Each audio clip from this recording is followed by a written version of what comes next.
Prosesnya mulai terasa pada saat udah setahun 2 tahun setelah gue mualaf gitu. Menikmati prosesnya. Menikmati betul, menikmati prosesnya. Gimana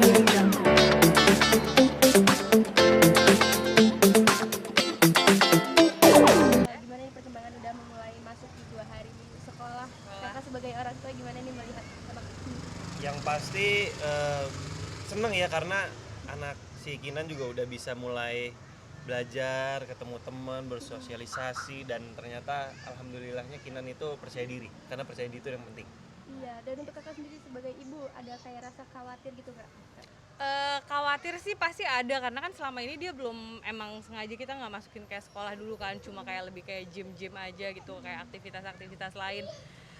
Khawatirnya lebih ya sekarang kan abis ini kita nggak bisa pantau kan, kita serahin ke guru di sekolah. Ya ada insecure dikit, tapi kayaknya kalau komunikasi sama guru baik, jadi menurut aku aman-aman aja. Tapi menurut kakak sendiri untuk Kak Kinan itu adik Kinan maksudnya? Apa? Iya buat Kinan. Ya? Itu interaksinya gimana sih kak sama teman-teman sekolah? Mungkin udah ada kata-kata dari guru belum gitu? Oh, oke. Interaksinya gimana? Kalau ini report dari guru sih belum ada karena masih baru 2 hari. Tapi kalau dilihat sih mungkin karena dia anak pandemi, jadi kayak dia asik main sendiri aja nih, terus masih explore gitu. Jadi kayak untuk dia interaksi sama temennya itu masih belum begitu. Masih kurang. Ya masih agak kurang. Cuma mungkin kita lihat nanti berapa, mungkin sebulan lah baru oke kayaknya ya. Tapi kalau udah ketemu playground udah Iya. dia udah lupa sama temen-temennya. Jadi ya itulah kan namanya juga anak pandemi. Giran ketemu playground, yang sering main di rumahnya playground kayak gitu, jadi ketemu yang lain nggak peduli. Tapi untuk Kacau sendiri ada rasa kekhawatiran nggak? Ini adik udah mulai sekolah. Kekhawatiran nggak ada ya, karena so far ya kita percayakan aja sama guru yang ada di sekolahnya. Tapi kadang ada kesulitannya sih kak, kayak di story kayak udah hari sekolah udah nggak mau lagi tuh. Oke, iya dia ya maksudnya kayak kesulitannya dia kan bangun lumayan agak siang nih selama ini kayak jam 9 gitu. Sedangkan sekarang kan harus bangun jam 6 pagi juga udah mulai bangun kan. Jadi dia tuh udah susahnya di situ aja sih, kesulitannya lebih pas bangun pagi ya. Dan karena memang dia belum terbiasa untuk bangun pagi, makanya agak susah. Terus nggak ada lain kayak nggak mau sekolah selain apa mungkin teman-temannya nggak nyaman sama teman-teman gitu, ada nggak? So far sih So far sih enggak aman. dan jangan sampai sih. Betul. Terus sekarang gimana nih kak sebagai orang tua nganterin anak baru 2 hari, gimana perasaannya sebagai gimana ya untuk kakak kan? Deg-degan, campur sedih, bukan sedih ya, maksudnya bahagia yang Iya. terharu gitu. Terus akhirnya kita ada di posisi nganterin anak sekolah. Itu tuh yang kayak gue masih nggak bisa percaya, ternyata gue udah mulai nganterin anak sekolah gitu. Ternyata begini loh rasanya jadi orang tua, nganterin anak sekolah di hari pertama sekolah kayak gitu. Untuk kakak sendiri gimana? Iya, excited sih yang pasti. Terus kayak apa ya? Kalau di kita karena kita dua-duanya kerja, jadi lebih yang kayak oke nih nanti nextnya siapa nih yang nganterin, siapa yang ini. Kayak Mikirin bagi tugas siapa karena yang nganterin. kalau bisa, maksudnya daripada kita antar, maksudnya memang dia ada cus juga, mungkin ada driver, tapi kalau bisa tuh kita masih bisa untuk kayak anterin dia lah gitu. Jadi Berarti bisa mungkin kan. untuk rencana kedepannya gitu ya? Iya, Salah satu dari kita harus sebisa mungkin nganterin dia sekolah gitu. Oke, terus kakak ada kayak cara edukasi sendiri nggak sih untuk adik Kinan kalau sekolah tuh harus gini-gini, nanti ketemu teman, ketemu guru gitu, kayak dikasih tahu gitu? Iya, itu kita kasih tahu pelan-pelan ke dia. Cuma memang Kinan kan masih, karena ini baru pertama kalinya nih dia skip playgroup kan, jadi dia memang belum masuk playgroup sebelumnya. Ini baru pengalaman dia pertama sekolah, jadi dia masih bingung gitu kayak kenapa harus lepas sepatu ditaruh sendiri, kenapa ini. Nah itu kita kasih tahu dari awal gitu. Tadi dia juga sering curhat-curhat gitu nggak kak kalau udah kelar kayak pulang, tadi aku habis gini-gini sama guru gitu? Enggak sih, belum sih. Belum. Dia lebih bete aja karena dia nggak boleh main di playground. Jadi karena pulang harus pulang kan. Nah dia tuh pengen main playground di sekolahnya, cuma dia bilang ya janganlah, harus istirahat karena setiap hari dia bakalan main terus kan. Jadi takutnya dia malah kecapean atau apa. Dia suka bete ya gara-gara ditarik pulang aja.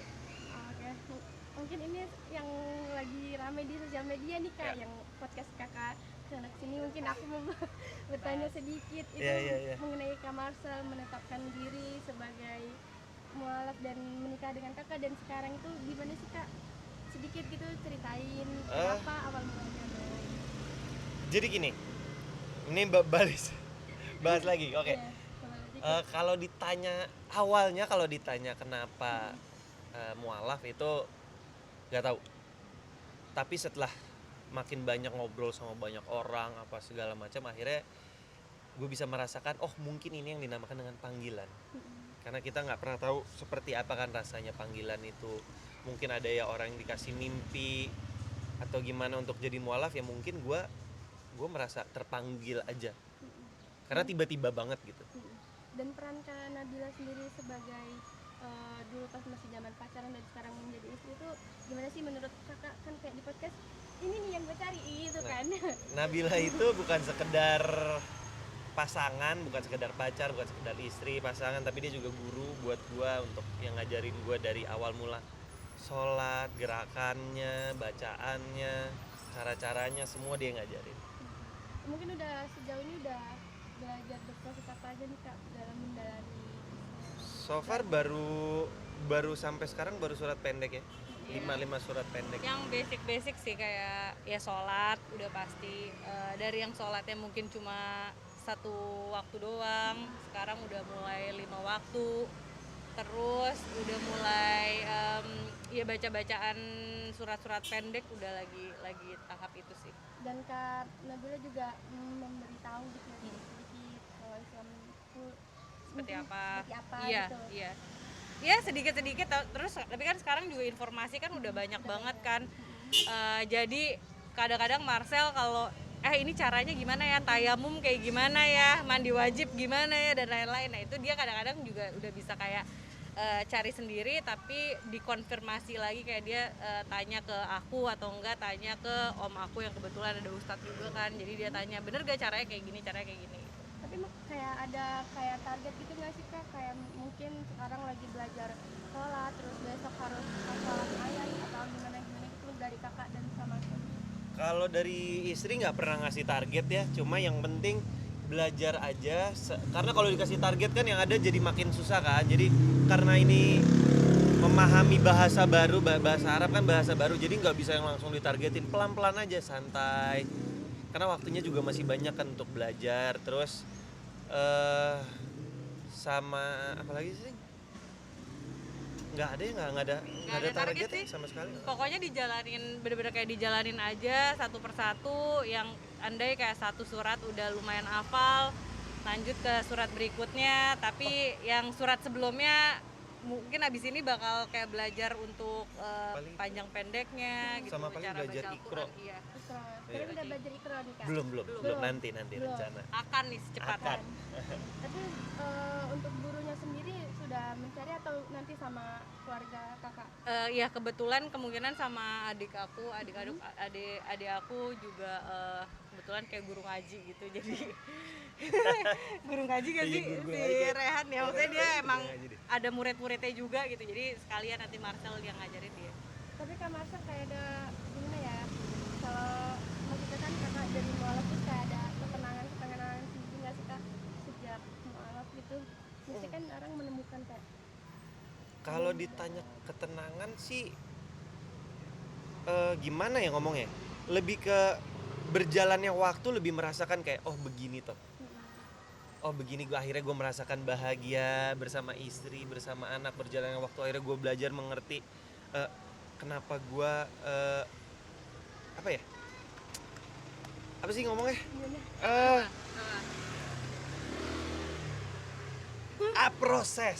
prosesnya mulai terasa pada saat udah 1-2 tahun setelah gue mualaf gitu. Menikmati prosesnya. Menikmati prosesnya. Jadi kalau ditanya bahagia ya udah pasti bahagia. Tapi ada kayak cuplikan Kak Marcel ini sering setoran ayat pendek ke istri gitu, itu bener Kak? Ada? Iya. Itu gimana itu Kak, ceritain sedikit dong Kak. Kalau itu memang itu reguler sih, maksudnya kayak setiap malam, nggak cuma Marcel tapi Kinan juga, aku juga gitu. Intinya itu kebiasaan kita bertiga sebelum tidur, biasanya kita kayak baca surat-surat pendek untuk aku belajar untuk kayak ngingat kembali gitu kan, mungkin banyak yang lupa jadi aku ingat kembali. Terus kalau Marcel memang belajar dari nol gitu, hafalan gitu juga Kinan gitu, belajar dari nol juga. Jadi ya kita bertiga sama-sama belajar dan itu udah jadi kebiasaan kita Belajar aja. bareng. Belajar bareng. Terus udah apa ya, maksudnya kayak ada part-part ayat pendek terfavorit itu nggak untuk kakak sendiri dan Oh, Kalau Marcel, aku surat favorit Al-Ikhlas. Al-Ikhlas.